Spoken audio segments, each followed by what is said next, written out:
DOL pemerintah Kabupaten Pemkab Buol, Sulawesi Tengah, melalui Dinas Pekerjaan Umum dan Penataan Ruang Buol menggelar konsultasi publik 2 penyusunan dokumen rencana detail tata ruang RDTE dan kajian lingkungan hidup strategis KLHS kawasan perkotaan Kecamatan Palale berlangsung di Ula Kantor Dinas Pekerjaan Umum dan Penataan Ruang Senin 23 Desember 2024.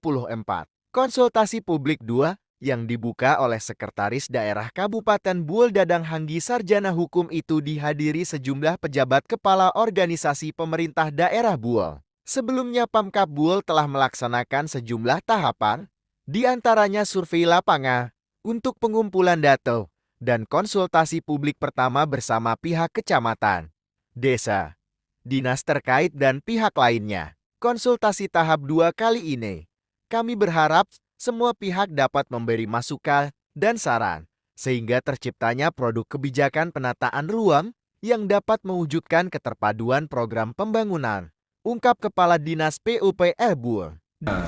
Harapannya kita pasti ya hasil dari analisa dan kajian dari tim ahli ini pasti nanti akan merekomendasikan sesuatu yang bisa menjadikan kualitas dokumen kita ini lebih baik. Terkait KLHS itu menjadi pertimbangan, nanti kita akan sinkronkan dengan dokumen rencana detail tata ruang. Menurutnya RDTR kawasan perkotaan Kecamatan Palale merupakan dokumen peraturan perencanaan yang memiliki critical point untuk menentukan arah pembangunan wilayah dan pemanfaatan ruang dengan tetap memegang prinsip pembangunan berkelanjutan. Senada dengan itu diungkapkan juga oleh Kepala Bidang Penataan Ruang Kabupaten Buol Rusli Korompot. Hal ini sesuai amanat Undang-Undang Cipta Kerja yang diterjemahkan dalam Peraturan Pemerintah Nomor 21 Tahun 2021 tentang penyelenggaraan penataan ruang, sebut Rusli. Ini konsultasi publik yang kedua, Pak ya? Yang kedua. Kemudian tujuan dilaksanakan konsultasi ini seperti apa, Pak?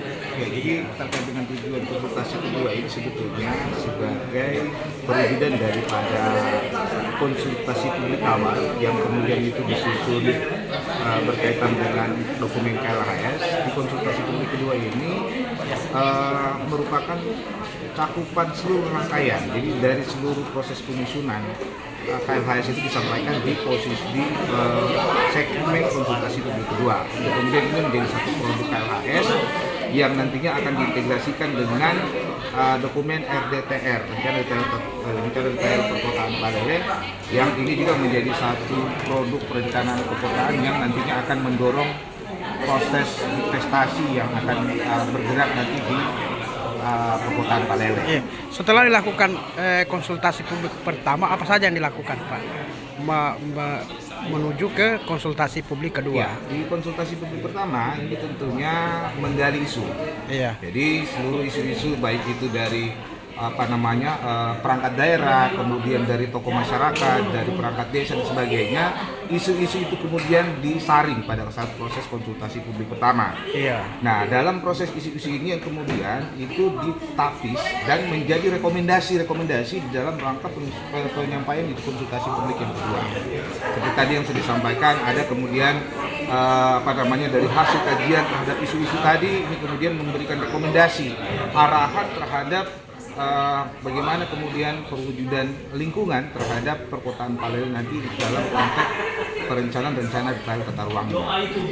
Baik, kemudian pada konsultasi kedua tadi ini apa saja yang didapat, Pak? Apa yang menjadi kesimpulan dalam konsultasi tentunya ini? tadi ada empat isu strategis yang tentunya isu strategis tadi berkaitan dengan sustainable development atau pembangunan berkelanjutan. Nah, jadi dari isu pembangunan berkelanjutan tadi ya tentunya berbicara dalam konteks lingkungan, degradasi, pengelolaan sumber daya alam dan perencanaan tata ruang. Ini yang kemudian akan menjadi bahan kami untuk kemudian menyesuaikan, karena setelah proses KLHS ini ada yang namanya proses integrasi antara KLHS dengan dengan dokumen RDTR-nya. Nah, setelah proses validasi ini integrasi ini disatukan, ini kemudian mendapatkan